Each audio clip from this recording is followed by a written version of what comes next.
I'm Chris Gerboth, and this is American Storyteller.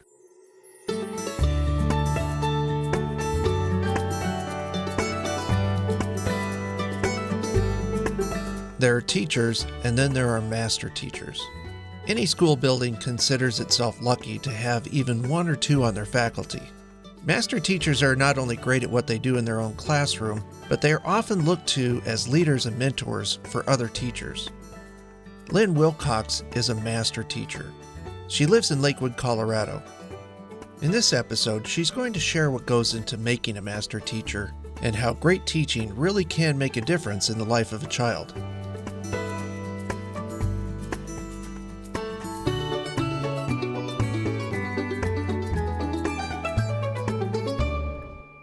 As modern Americans, what do we do with stories that don't line up? Because it's been a well-documented problem that history has been heavily edited by the victors over time. And instead of joining the cancel culture movement, where you just throw out things that you disagree with, I want kids to look at what's there and realize that the truth is some combination of all of the stories that were present. And how do we make sense of that in a way that honors the best of the traditions for all people and doesn't endorse all of the bad practices?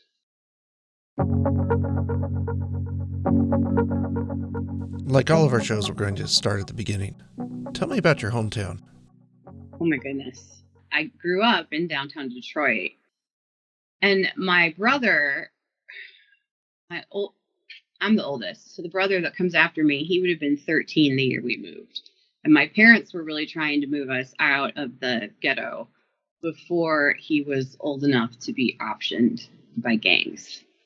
He didn't have the best judgment in making friends. The best protection they could afford us is to get us out of the city.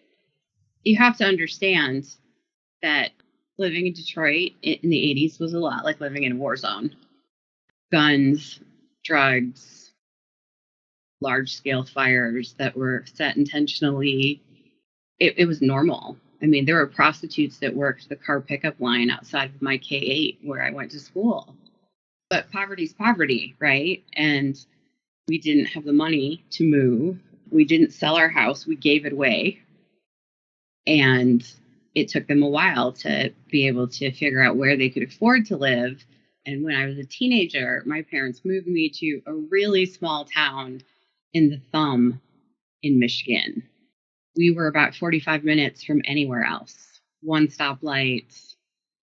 And it had not changed since my parents had lived there when I was an infant. And poverty being what it is, we went from urban poverty to rural poverty and moved out to the sticks.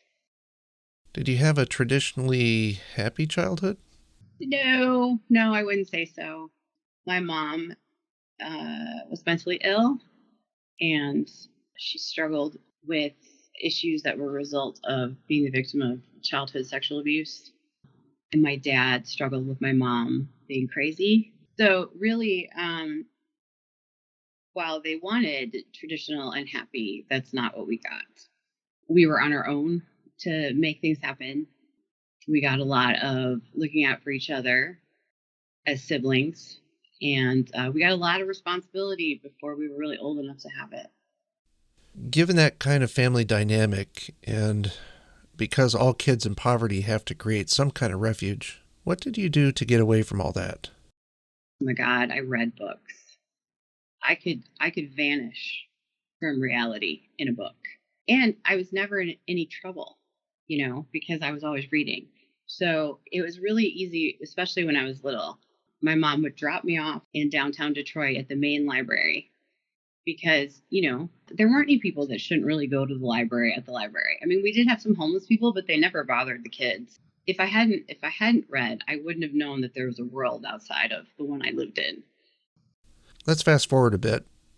Where were you when you decided you were going to be a teacher? This is the irony. I did not want to be a teacher. I wanted to be a professor. Through college with my degree in English, I was so tired of taking care of my brothers and sisters that I did not want to work with children at all. I was just burned out. And so then I started looking into the education program. And at the time, the University of Colorado at Denver had a master's program in secondary education, but it emphasized urban education. They were really targeting teachers that they were going to send back out into urban schools. And that really resonated with me. To get your degree, or to get your license, you have to student teach. So my first round of student teaching was in dropout prevention at Manual High School. It was absolutely terrifying. It was terrifying, and the kids wouldn't try. And I would come up with this cool, innovative lesson, and I'd go try it, and like 30% of the kids would be engaged. And then I'd go to my night class, and I would cry because I was so frustrated because nobody cared. And it was just hopeless. And I was like, wow, I don't know if I can do this. But being an older student, I couldn't afford to not work. So that instead of doing my final year of student teaching, I took a job in Ellicott, and they had told me that they could get me alternatively certified. Unfortunately, the principal didn't mean it. I taught for them for a year. He did not help me get certified. So then I transferred to Eads out on the plains to complete my license through the alternative licensure program. I did take a pretty circuitous route to becoming a teacher, but I got some really great experience. What would you say were some of the good things about teaching in a small town like that? So everybody knows everybody, right? And school hadn't started yet, but I had moved in. I'd been there a couple of days, and my dog ran away. And so I'm just outside starting to look for him when a pickup truck pulls up. It's full of teenage boys. And they're like, "You're the new teacher." And I'm like, "Yeah." And sure enough, they had Sam in the back. And so they just brought him back. And that was pretty cool, which I appreciated because I didn't know how long it was going to take me to find him where there's just nothing but cows and fence. They also showed up a different night after the school year started. This was a mixed group of boys and girls with pizza and beer. And I'm like, you can't do this. And they said, well, so-and-so does. And I'm like, well, so-and-so is sleeping with someone on the school board. I am not. So you can't party here. You're going to have to go somewhere else. We had a lot of city teacher in the country school moments. Like, I had to teach computer sciences. And so I'm trying to get this case off a tower because I'm going to show them how to swap out hard drives or something. And I need a knife so that I can unscrew it, but I don't have one. So I asked somebody to go to the office to go get me a screwdriver or something. And this kid whips out a knife. It's an ag knife. He scared me to death. And everybody laughed so hard, I thought they were going to pee their pants, including my principal. The funniest thing she'd ever heard. And, my favorite, we wrote a melodrama. Well, one of our students who's severely challenged brought an actual gun to the production as a prop. And my student stage manager came up to me and said, "You're not going to like this. Student X brought a real gun. What do you want to do?" And I was like, "Oh my God, where is he?" And he's like, "You really can't go chasing around after him." And I said, "Well, we can't have a real gun in a production. Like, there are so many ways this is wrong." And he's like, "Well, I'll go get it. Where do you want me to put it?" And I'm like, "Well, I can't send you to go get it. You're a kid." And he says, "Miss, which one of us has a deer rifle in the rack outside?" And I was like, "Okay, you have a point." He goes, "Have you ever fired a gun?" And I'm like, "Well, no." He's like, "Just give me your keys."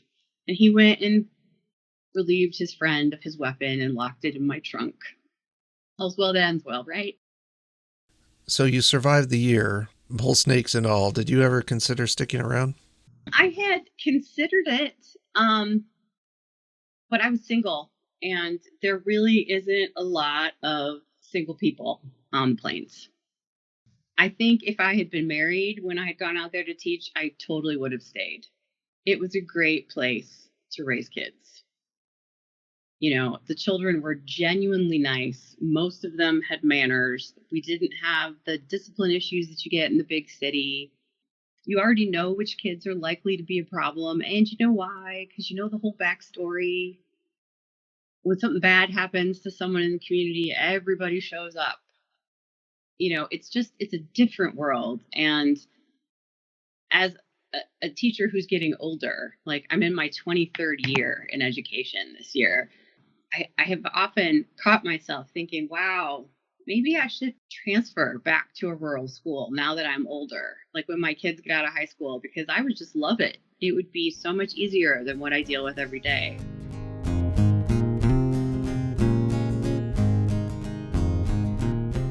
Let's bring our story into the present. Tell us about your family. So I'm married to a guy in IT security. We've been married for about 17 years.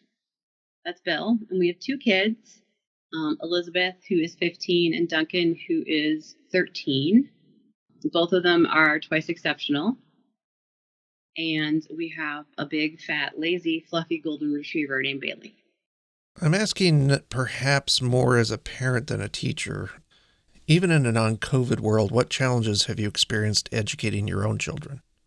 For starters, the local school district that I live in tried to tell me when my son was 3 that he didn't have any educational barriers, and they refused to give him services. My son has autism. So we had a difference of opinion that led to me homeschooling both of my kids for 7 years. Wow, that's a good chunk of their whole experience. It is. Elizabeth had gone all the way through kindergarten in private Montessori school, but she was bored. And when she's bored, smart kids, they find things to do. So she tried to run away from kindergarten with her boyfriend, and they caught her climbing over the fence. And I came to pick her up, and I said, "What was the plan, Lizzie?" And she said, "Well, the city bus stops on that corner over there. And then we were going to take the city bus to Sean's street." And I said, "Well, how are you going to get in the house? Sean's parents aren't home." And she's like, "Oh, he's smart. He has the garage door code." And we were just going to play until school was over. And at that point, we considered that maybe school wasn't going to be hard enough for her. Well, clearly she was planning 4 moves ahead. Right? We looked at a lot of different options, but given my earning potential as a teacher, it was going to be cheaper in the long run for me to stay home with the kids than to put them in private school and continue working. And Duncan's learning challenges were just starting to show up at this time. It all kind of came together. So I was home with the kids, I was homeschooling, and I was orchestrating all of the supportive services you'd normally have for kids with IEPs as a private citizen and not as a part of a school district. I can only imagine all your skills were brought to bear in being your children's only teacher for that many years. Yeah.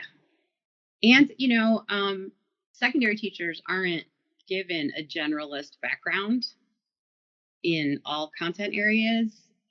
So I learned a lot of math and history and science that wasn't covered in my teacher prep background, which I think in turn made me a better teacher because now I can do cross-curricular programming without too much difficulty. And that really leads to my next question, which is, what do you think running a homeschool did for you in your development as a teacher? Well, one, like I said, is the generalist background really helps me work better with my teammates.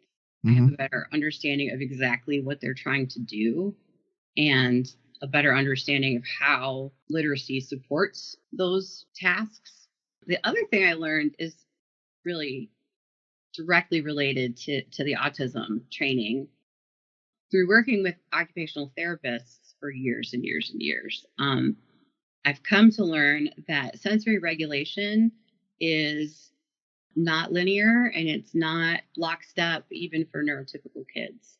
So a lot of the behavior we see in middle school is really just sensory dysregulation due to puberty. It's It's completely normal, but you can use the same occupational therapy strategies to help kids externally regulate, and it brings the stress in the room down. So you just kind of treat them all like they're on the spectrum. Okay, what would be a good example of that? One of the things is including, it's called heavy work. So this is going to be anything that allows the kids to apply pressure, pushing or pulling on their major joints.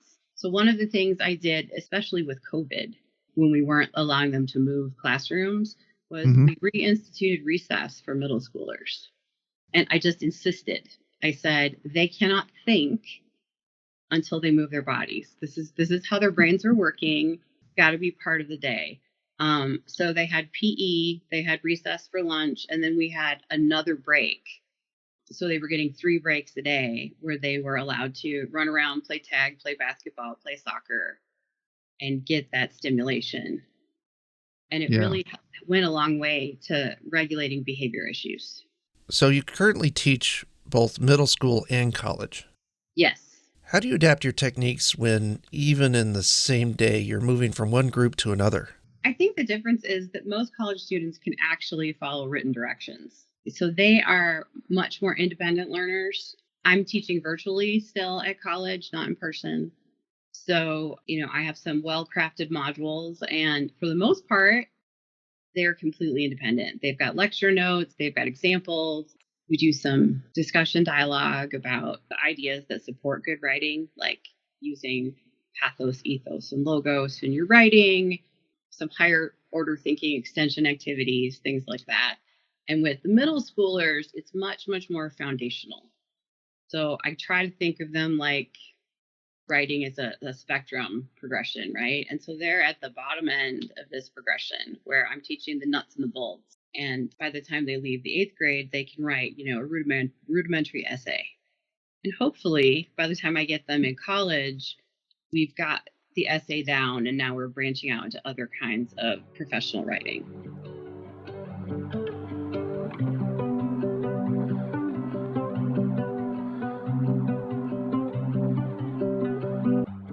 So we call this podcast American Storyteller. As a teacher, I have to ask, what's your approach to storytelling in the classroom? I tell my students the only reason I became a history teacher was because I got sucked in by the stories of the different people. I never liked history per se until I had this one teacher in high school, and he told the best stories. He would get really animated and he was so into it. And all of a sudden, I discovered I could remember all those obnoxious little dates and events if they were tied to a story.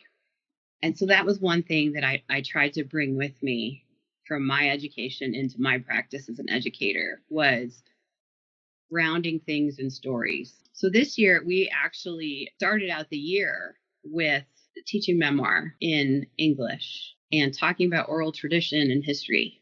And we're talking about storytelling is how we shape our lives, and it's how we record our history.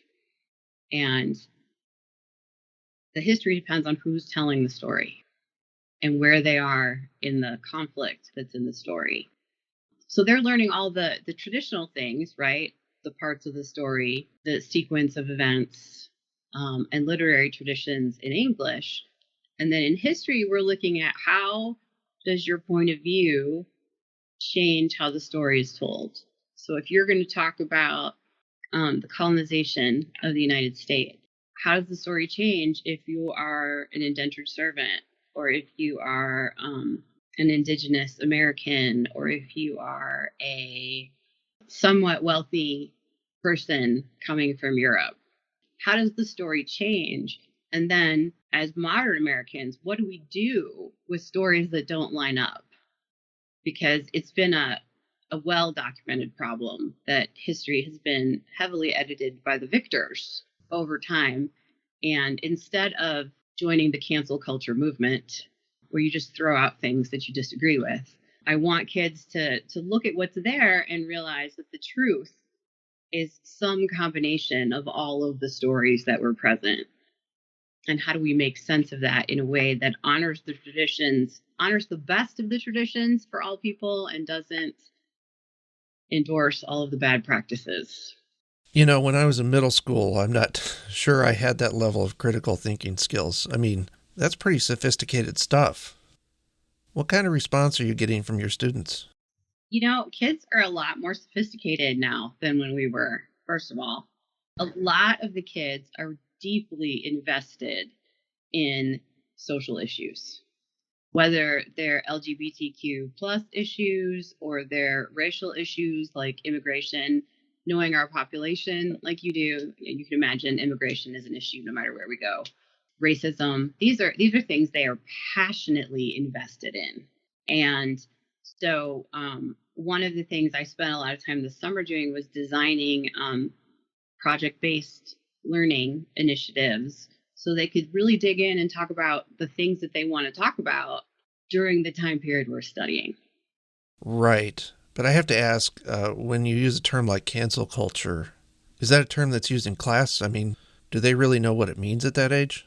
They do know what it means. It's not something we talk about in class. They might bring it up, but that's way too political. So is the idea of applying critical race theory. So what we're asking the students to do is largely the central skill behind this project is identifying bias and knowing how to use it appropriately. And I assume not just calling something biased because someone disagrees with you. Right.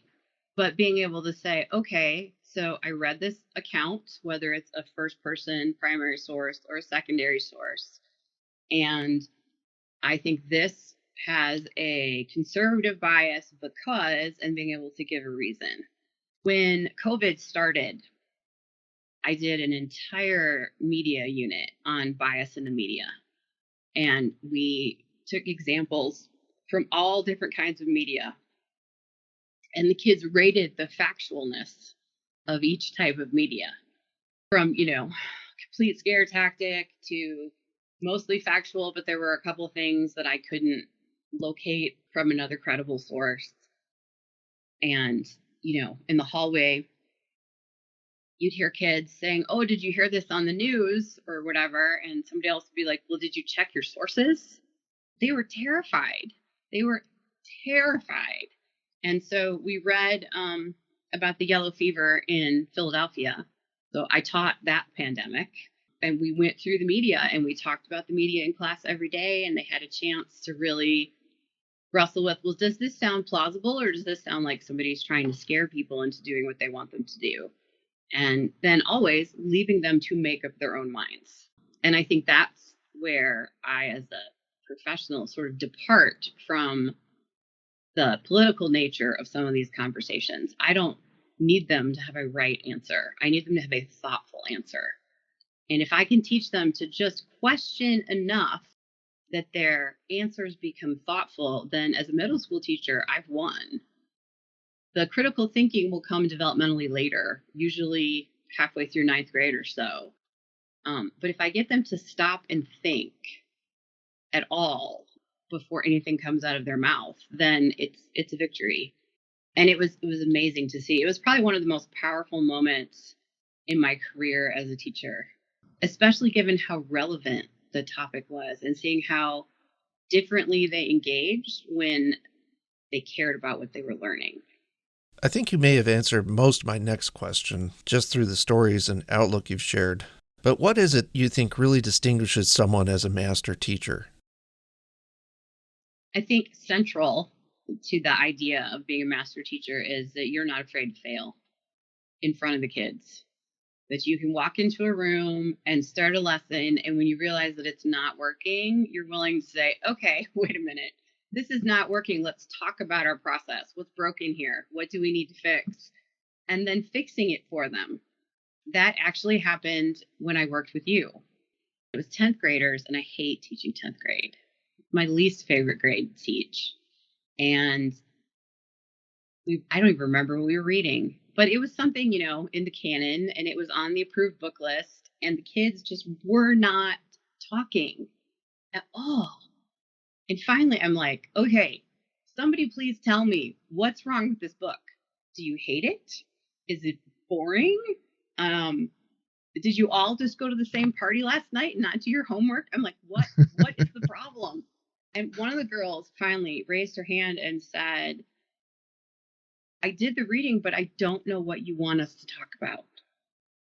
And I'm like, has nobody explained to you how to study a novel? And they're like, nope. And it never occurred to me that they got to 10th grade without doing a novel study, because we start them in the 6th grade. But this particular group did not have novel study skills. And I immediately collected all the books. And they're like, we can just stop. I'm like, yeah, really? I'm like, well, I'm the teacher. I'm in charge. So yeah, let's turn them all back in. And I went and I got out some short stories, and we started from the beginning. And I taught them how to interact with a text with short stuff before we went back to a novel later. But being willing to say, this isn't working and I'm going to fix it, got me 100% buy-in from the kids in the room. And that was something that I took with me through all the years. And now oh my God, I'm in charge of induction for 5 new teachers this year. And that is the first thing I told them, is that you have to be okay with stopping class if it's broken and saying, this is not working. Let's debrief. Why isn't this working? Where are you struggling? Where am I struggling? And doing some metacognitive modeling in front of the kids, because if they don't learn that failure is really just an opportunity to figure out what needs to be tinkered with, they're going to grow up and be obsessed with perfection and then perpetually disappointed. They're not going to build any resiliency. And resiliency is one thing that we don't model enough in school. They just assume that we're smart and we know all this stuff, when really most of us don't know it. And some of us are reading 2 days ahead of our class just to keep up with new content, but they don't see any of the back end.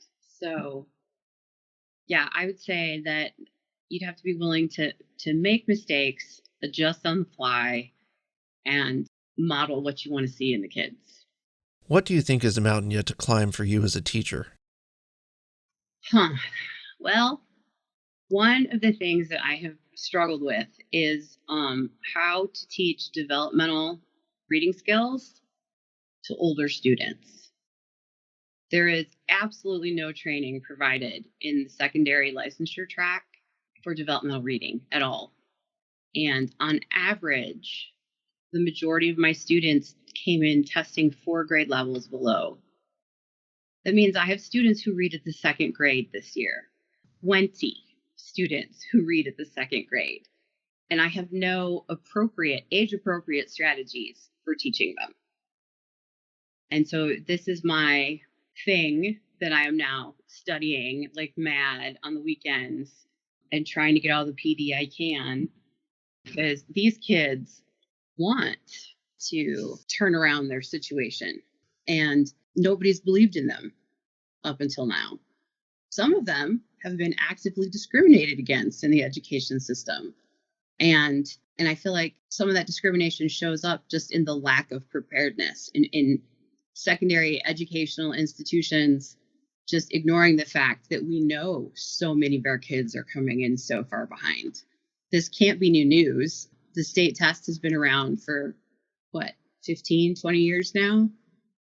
It's not like we don't have the data, but still, like, we hired the woman who's teaching ELA instead of me right now as a first-year teacher last year, and she also had 0 instruction on developmental reading. So nothing had changed in 20 years.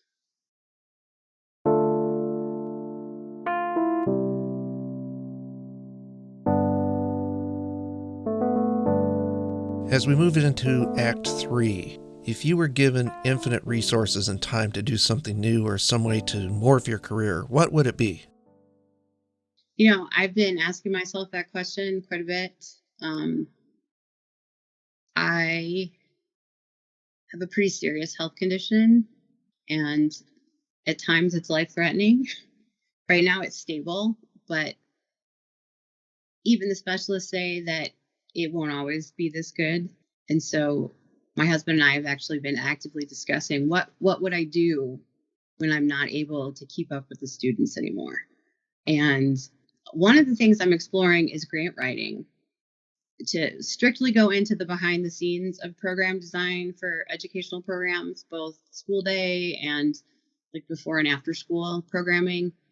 I actually just became the program director for the 21st Century CCLC grant for ECA's brand new before and after school program. And through the training and all the networking, I've met a whole host of other Alphabet Soup organizations who all provide supportive programming to the educational system and to other nonprofits that work with kids. So if I had to pick something this week, that might be something that I would do. Yeah, nonprofits typically work on real shoestring budgets too. Yes. I could do amazing things with a shoestring. I really have just one last question for you to riff on a little bit. You know, most people's direct knowledge of schools is through their children and maybe a bit through their own distant experience as a student themselves. What do you think that people who don't spend a lot of time in schools these days need to know? Wow, that's a really good question. The people need to understand two things. And the first thing is that people don't become educators for the money or the great benefits or the mysterious summer off that I have yet to experience because I'm, chronically underpaid and always have to work a second job. We become educators because we passionately care about learning and working with kids who are curious and excited about the world around them. Or in my case, we work with kids who we know don't have the best home lives or neighborhoods or communities. And we want to provide that social safety net that got us through situations. Some of my coworkers that are my age, we still remember when the school was the center of the community, where like in small towns, everybody goes to the Friday night football game. I remember when that happened in the city. And that's one of the things that I designed our after school program around, was sort of bringing community and the family back to the school building as the center of activity. And yeah, we're not in it for the money. I mean, we're there for the people.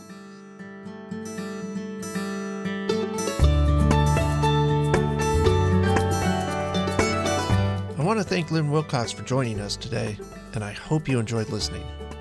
Our podcast is produced by Eclectic River Daydream. You've heard from us, and now we want to hear from you. Leave us feedback on our website at storypod.us or on Facebook at American Storyteller. Until the next time you hear from me, I'm Chris Gerboth, and this is American Storyteller.